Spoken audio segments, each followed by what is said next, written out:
Jim Loomis, Saintly Aquatic Ape by Paul Wood. I would not claim to know Jim Loomis, nor would anyone else, I believe, who has benefited from knowing him, nor would Jim. He has adopted other monkeyers in his rolling game of new knowing. Xantar, the reverse Tarzan, is my favorite. Bon Quixote works too, so long as you recognize bong as a verb that means to knock down a post in your pasture fence and step forth excitedly into the wilderness. Anyone fortunate enough to meet him by reading Fractal One of his unending autobiography, Tales and Flukes from Life in the Trees, will know stuff about him, delightful anecdotes, brimming with wordplay and remembered joy.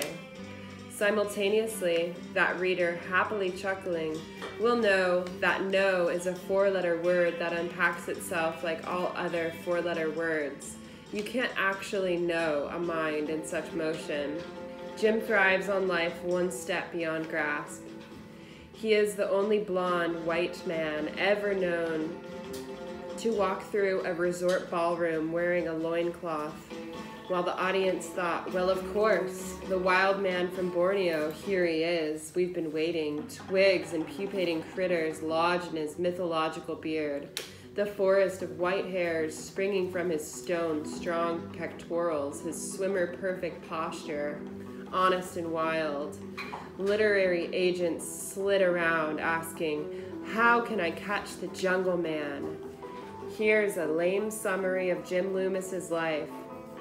He grew up in Eden, which at that time was located in Long Beach, Southern California, with a free-thinking, pipe-smoking dad, a pianist, romantic mother, and an easy walk to the clean sea, which was not yet fouled by oil rigs. He used to row solo from Long Beach to Catalina Island. He set an open ocean rowing record and swam with dolphins. He has been called the father of deep breath, old diving with the dolphins. He heard the dolphins mimicking human speech. He has since written an alphabet or aquabet for dolphins in order to facilitate interspecies communications.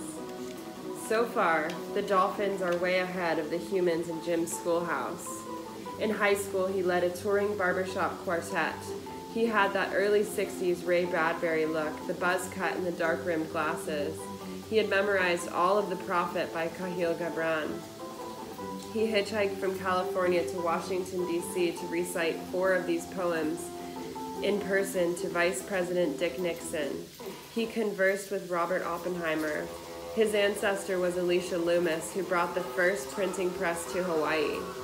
On a cheerier note, he has stopped the trafficking of plutonium in the Pacific, helped to create whale sanctuaries on Maui and in the Indian Ocean, and while sailing on a schooner with a piano-played call-and-response improvisations with wild whales.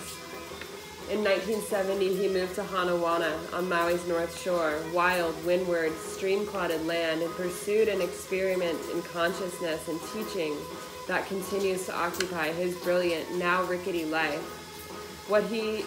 What has he learned in his adventure?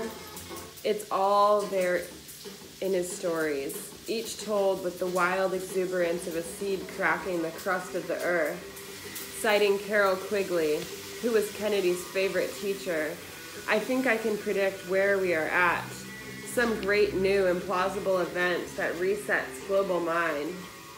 He now believes that the 4 crisis human adaptations are play, humor, surprise, and beauty.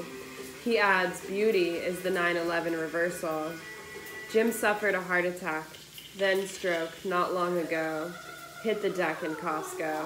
The stroke left his fervent mind racing about in the right brain, which for him is the feminine of his personal nature. He says in his post-stroke clarity, Western women will save the world. Most of all, he hopes to think that he has satisfied my payback for the gift of life. Indeed, and he quotes Dr. Seuss, don't cry because it's over, smile because it happened.